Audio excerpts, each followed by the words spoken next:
Update ఏంటంటే కషితో పాటు నేను కూడా చిక్కాను.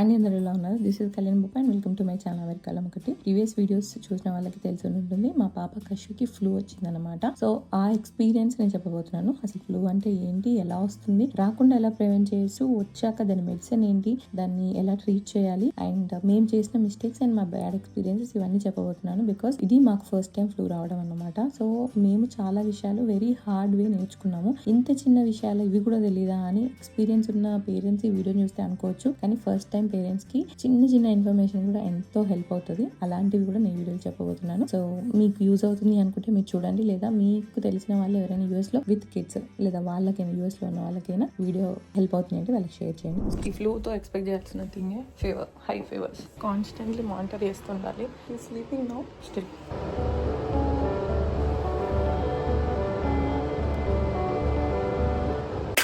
లిటరలీ 2 days తర్వాత she's playing now.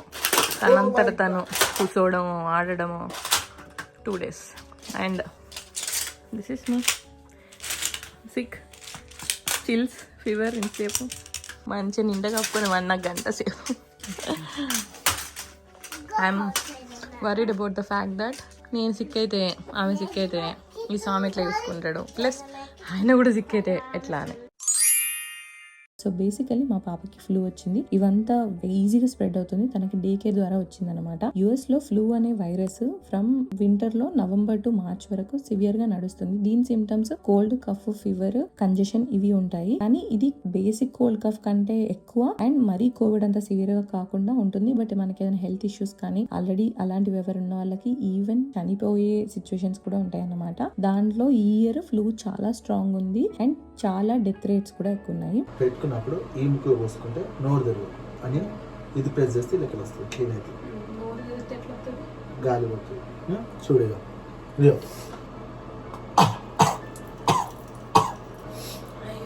Super sick, super sick.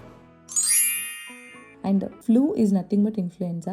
మా డాక్టర్కి కషికి పాజిటివ్ వచ్చినప్పుడు మీ పాపకి ఇన్ఫ్లుయెన్జా వచ్చిందని చెప్పింది. ఫ్లూ అని కామన్ గా వింటుంటాం, ఇన్ఫ్లుయెన్జా అనేసరికి మాకు అర్థం కాలేదు. ఏ ఫ్రెండ్ కాల్ చేసినా ఇన్ఫ్లుయెన్జా వైరస్ అంటే మాకు తెలియదు అని అన్నారు. ఆల్మోస్ట్ 6 hours పట్టింది influenza is nothing but flu అని తెలియడానికి. ఈ 6 గంటలలో కాల్ చేసిన ప్రతి ఫ్రెండ్ కు తెలియదు అనేసరికి ఇదేదో కొత్త వైరస్, అసలు దీన్ని ఎలా అని మాకు భయము. ఇంకొకటి డాక్టర్ మెడిసిన్ గురించి మేము అడిగినప్పుడు ఈ మెడిసిన్ ఒకటి ఉంది బట్ నేను రికమెండ్ చేయను, దీనికి సైడ్ ఎఫెక్ట్స్ ఉంటాయి అని చెప్తే తనే అలా చెప్తుంది కదా, let's not go with medicine అని మేము అనుకున్నాం. బట్ తర్వాత ఇన్ఫ్లుయెన్జా అంటే ఫ్లూ అని తెలిసాక మా ఫ్రెండ్స్ తో మాట్లాడక తెలిసింది వాళ్ళ పిల్లలకి మెడిసిన్ చూస్ చేసుకున్నారు. దాని వల్ల రికవరీ ఈజీగా ఉంటది, ఎక్కువ ఇష్యూ అవ్వదు అని తెలిసింది అనమాట. సో ముందే కనుక తెలిసి ఉంటే మెడిసిన్ కి చూస్ చేసుకునే వాళ్ళమేమో. I don't know. మీరు ఈ విషయంలో కాన్ఫ్లిక్ట్ ఉంది, ఒకరు అలా అంటున్నారు ఒకరు ఇలా అంటున్నారు. మీ పిల్లలలో ఎప్పుడైనా ఫ్లూ కి మెడిసిన్ కి మీరు వెళ్ళారా అనేది నాకు కింద కామెంట్ చేయండి.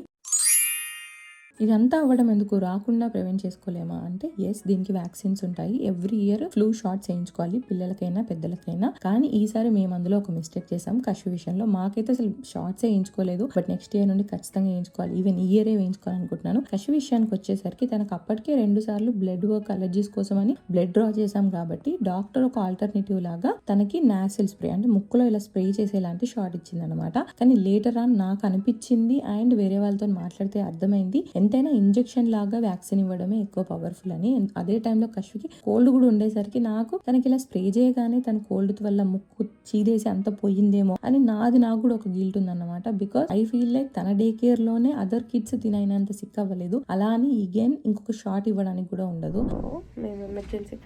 అండ్ కషుకి నైట్ టైంలో కఫ్ ఒక రోజు ఎక్కువ అయ్యేసరికి మేము ఎమర్జెన్సీకి వెళ్ళాము. ఆ రోజు నేను కూడా చాలా ఫీవర్ చాలా అలా ఉండనమాట. సో వెళ్తే డాక్టర్ అక్కడికి వెళ్ళాక అడిగితే కూడా నాసిల్ స్ప్రేనా అలాంటి ఒకటి ఉంటుంది ఉంటుందని కూడా నాకు తెలియదు అని అనమాట. సో ఇలాంటి విషయాలు వచ్చినప్పుడే అసలు మన పిడియాట్రిషియన్ ఇస్ వెరీ ఇంపార్టెంట్ అని అనిపించింది. I want to change my paediatrician అనిపించింది. For there are some reason నేను తనతోనే స్టిక్ అవ్వడానికి, బట్ ఈసారి మాత్రం నా మైండ్ మారింది అనమాట. ఒకటి మెడిసిన్ విషయంలో తనకు ఎక్స్పీరియన్స్ ఉంది కాబట్టి బెటర్ గా మమ్మల్ని సజెస్ట్ చేసి ఉండాల్సింది. సెకండ్, ఈ షార్ట్ విషయంలో మాకు షార్ట్ డైరెక్ట్ గా ఇచ్చేసి ఉండాల్సింది ఇన్స్టెడ్ ఆఫ్ నాసిల్ స్ప్రే అని అనిపించింది. సో అలా నేనైతే నాసిల్ స్ప్రే ని రికమెండ్ చేసినా కూడా షార్ట్ కి వెళ్ళానని చెప్తాను.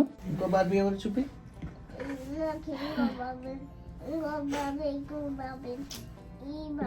లైఫ్ లో worst part will be this always ఎమర్జెన్సీకి రావడం with kid that to late night. And ఈసారి సంవత్సరం మా మాతకి ఫీవరు, అది నాకు కఫు. ఫ్యామిలీ ఇంపాక్ట్ అయితే ఇండియాలో ఉండడం బెటర్ అనిపిస్తుంది. లైక్ దిస్ ఇలాంటి రోజులే మనకంటూ ఒకరు ఉండాలనిపిస్తుంది, బాధ అనిపిస్తుంది.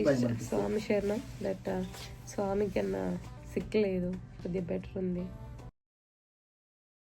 రాకుండా ప్రివెన్షన్కి వ్యాక్సిన్ ఉంది, బట్ వస్తే ఏం చేయాలి అని అంటే ఈ సీజన్లో ఇలా ఉన్నప్పుడు వచ్చి హై ఫీవర్స్ వస్తున్నాయి అంటే ఫస్ట్ టెస్ట్ చేయించుకోవడం ఇంపార్టెంట్. టెస్ట్ చేసుకొని పాజిటివ్ వచ్చాక ఆ మెడిసిన్ కూడా ఓన్లీ 48 hours లోపు మాత్రమే స్టార్ట్ చేస్తేనే పవర్ఫుల్గా ఉంటుంది. లేదు చూసేసుకోవట్లేదు అని అంటే వాటికి వచ్చే సిమ్టమ్స్ ని ట్రీట్ చేయడమే. అంటే దీనికి ఉండే symptoms high fevers, cold, cough and congestion ఉంటుంది. దానికి మెడిసిన్ వేస్తూ ఆ సిమ్టమ్స్ ని ట్రీట్ చేయడమే అన్నమాట.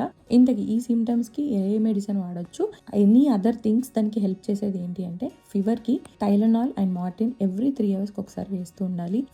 హై ఫీవర్స్ ఉంటాయి ఇందులో, ఆల్మోస్ట్ 1 week దాకా కూడా ఉండొచ్చు. అంతకు మించి ఉంటున్నాయంటే ఒకసారి వెళ్ళి బ్లడ్ వర్క్ చేయించుకోవాలి అని చెప్పారు.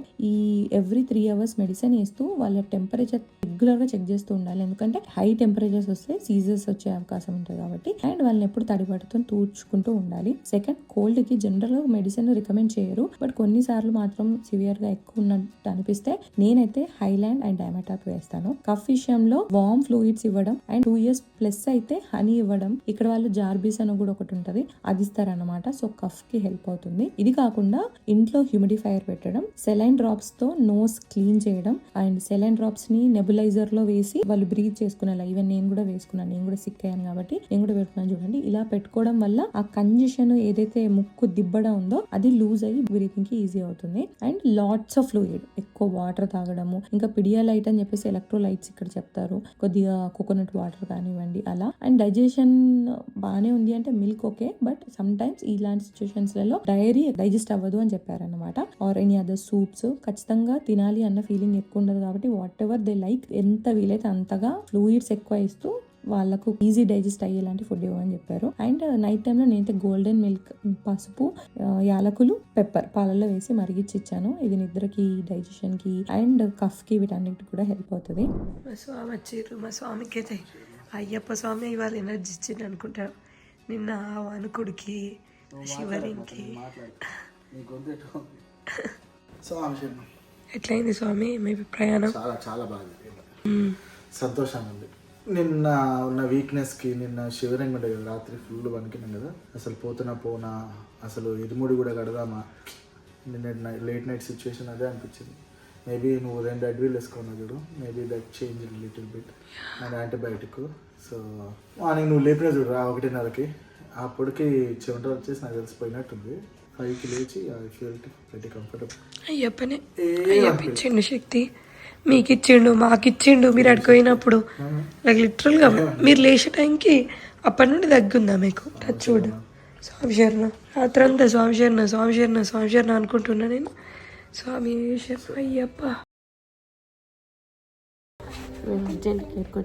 అండ్ తన నుండి మాకు కూడా వచ్చిందనమాట. పెద్దల్లో వచ్చినా కూడా సేమ్ వచ్చిందని తెలగానే అనిపించగానే వెళ్ళి టెస్ట్ చేయించుకొని మెడిసిన్ అయితే స్టార్ట్ చేయాలి. అడల్ట్స్ లలో డైరెక్ట్ ఇచ్చేస్తారు మనకి మెడిసిన్. నా విషయంలో నేను చేసిన మిస్టేక్ అదే. తనకు వచ్చింది కదా, డాక్టర్ ఫస్ట్ తనకి మెడిసిన్ ఉంటది బట్ రికమెండ్ చేయము అనేసరికి ఐ థింక్ పెద్దవాళ్ళల్లో కూడా అదేననుకుంటా, మెడిసిన్ ఉన్నా రికమెండ్ చేయరేమో అనుకుని నేను టెస్ట్ చేయించుకోలేదు, మెడిసిన్ స్టార్ట్ చేయలేదు. నాకు 72 hours అయ్యాక కార్తిక్ కి కూడా సిమ్టమ్స్ స్టార్ట్ అయ్యేసరికి నేను అప్పుడు అందరికి కాల్స్ చేస్తే మా ఫ్రెండ్స్ లేదు పెద్దవాళ్ళల్లో వేసుకుంటారు, మీరు స్టార్ట్ చేయండి అని నేను అప్పుడు మా ప్రైమరీకి కాల్ చేస్తే ఆ టైంకి క్రిస్మస్ అన్నట్టు అప్పటికప్పుడే అర్జెంట్ కేర్కి వెళ్ళమంటే అర్జెంట్ కేర్కి వెళ్ళాము, టెస్ట్ చేశారు, తనకు మెడిసిన్ స్టార్ట్ చేశారు. బట్ నాది అప్పటికి 72 hours అయింది కాబట్టి మెడిసిన్ నేను వేసుకున్నా కూడా నాకైతే పనిచేయలేదు. కార్తిక్కి 1 dayలోనే డిఫరెన్స్ అయితే తెలిసింది. నాకు అప్పుడైన సిక్నెస్ కంటే కూడా అది కంటిన్యూ ఎక్కువైంది, ఆల్మోస్ట్ 2 weeks వరకు. చాలా సివియర్గా నాకు కఫ్ ఉండే, అసలు నిద్ర సరిగ్గా లేదు. Not the Christmas we planned, but at least తను బెటర్ ఫీల్ అవుతుంది,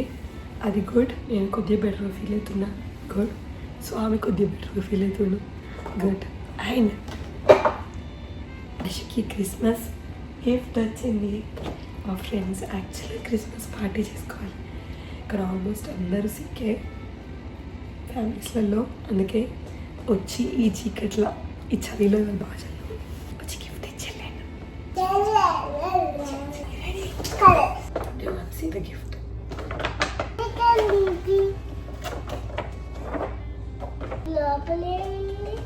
ఇది gift.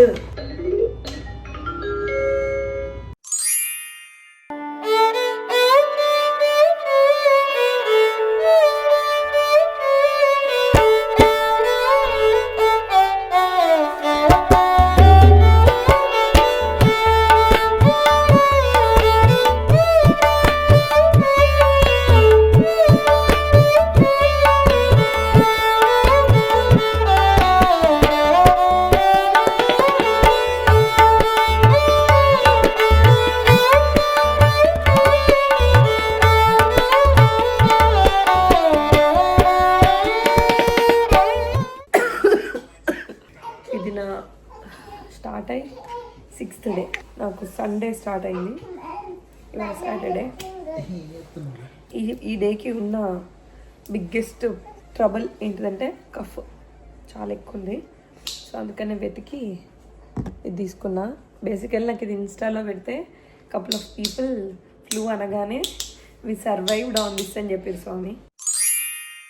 And coming back to పెద్దవాళ్ళలో సేమ్ కూడా సిమ్టమ్స్ ఉంటాయి. ఫీవర్ వస్తే థైలాల్ మార్టిన్ అడ్వైల్ వేస్తారు. కోల్డ్ కఫ్ కి NyQuil DayQuil effective గా పనిచేస్తుంది, ఫ్లూక్ అని చెప్తారు అనమాట. నాకైతే డిఫరెన్స్ అనిపించింది. కఫ్ విషయానికి వస్తే నేను ఎక్కువ సఫర్ అయింది ఇందులో. దీనికి మీకు డ్రై ఆర్ వెట్ కఫ్ ని బట్టి మెడిసిన్ వేసుకోండి. మ్యూసినిక్స్ అని ఒకటి ఉంటుంది, మోస్ట్లీ ఫర్ వెట్ కఫ్, అంటే దగ్గుతుంటే మనకు తెమడా వస్తాయి. డైస్లిమ్ అని ఇంకోటి ఉంటుంది, డ్రై కఫ్ అంటే ఇరిటేట్ అయిపోయి గొంతు అయితే అది హెల్ప్ అవుతుంది. ఇది కాకుండా అగైన్ హ్యూమిడిఫైయర్, నెబులైజర్, ఎక్కువ వాటర్ తాగడం, పడుకునేటప్పుడు ఇట్లా మనకు పిల్లో ఎక్కువ పెట్టుకొని అప్రైట్ పడుకోవడం, అండ్ హనీ, ఇవి జనరల్ గా యూజ్ అయ్యేది అనమాట. నా విషయంలో చేసిన ఇంకొక మిస్టేక్ నాకు అనిపించేది, నాకు రావడం వల్ల తిరిగి కశ్వికి రియాక్టర్ అయింది అని ఎమర్జెన్సీలో డాక్టర్ అన్నారనమాట. అలా అయ్యే ఛాన్సెస్ కూడా ఉంటాయని. మేబీ నేనే వచ్చిందని తెలియగానే Day 1 నేను కూడా మెడిసిన్ వేసుకొని ఉంటే నాకు సివియర్ అవ్వక మళ్ళీ తనకి తిరిగి రాకపోయేదేమో అన్న ఫీలింగ్ ఉంది. ఎందుకంటే ఆఫ్టర్ Day 3 తనకు ఫీవర్ తగ్గింది, బట్ మళ్ళీ 4th 5th day తర్వాత మళ్ళీ పెరిగింది అనమాట.